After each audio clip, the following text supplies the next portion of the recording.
ચલો આજે આપણે કેન એન્ડ વિલ વિશે સમજીશું. હવે કેન છે શું છે? તો એ ક્ષમતા દર્શાવે છે. કેપેસિટી એટલે કેન મીન્સ શકો છો શકો. તો એ કેન જે છે એ બધા સર્વનામ સાથે આવે. પ્રોનાઉન્સ આઈ જોડે યુ જોડે યુ છે સી ને તે છે બધા જોડે કેન આવે છે. એવા પ્રકારનું છે. અને એનું એક ઉદાહરણ લઈએ આપણે. આઈ કેન ટીચ. હું ભણાવી શકું છું. They can play kabaddi very well. તેઓ સારી રીતે કબડ્ડી રમી શકે છે. You can try this. તમે આ ટ્રાય કરી શકો છો.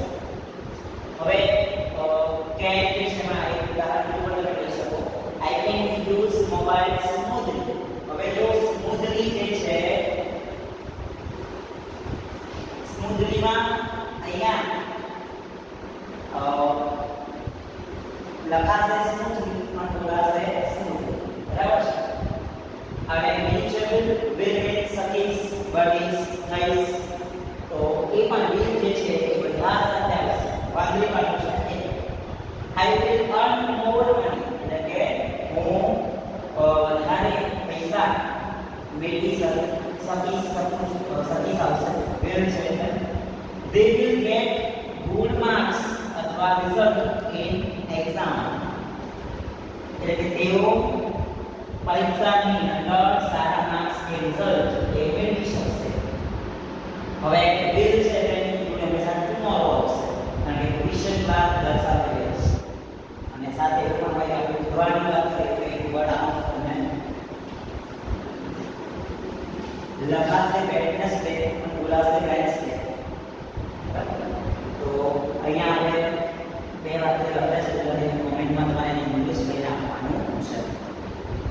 તો આ રીતે કેન અને વિલ જે છે એનો ઉપયોગ આપણે રોજિંદા જીવનમાં સેન્ટેન્સીસ બનાવવા કરી શકીએ છીએ. બરાબર. તો કેન અને વિલ બધા સાથે આવશે. તો આ રીતે એના સેન્ટેન્સીસ જે છે કેન જે છે અને વિલ છે અને એક છે એ શકું છું એટલે આ રીતે છે શકીશ. તો કેન એ અત્યારે બતાવે છે કે કરી શકું છું. બરાબર. કે હું બનાવી શકું છું. બરાબર. તમે લોકો વિચારે કે હું બની શકું છું. એન્ડ વિલ કે હું આ કરી શકીશ કરીશ એવી રીતે આવે છે. બરાબર. તો અહીંયા ફ્યુચર માટે વિલ જે છે એ છે. બરાબર. તો આ રીતે ખાસ યાદ રાખવાનું છે કે અને વિલ એ સહેલું છે સેન્ટેન્સ તમે જાતે બનાવી શકો. રાઈટ. આના પર કોમેન્ટ કરવાનું છે.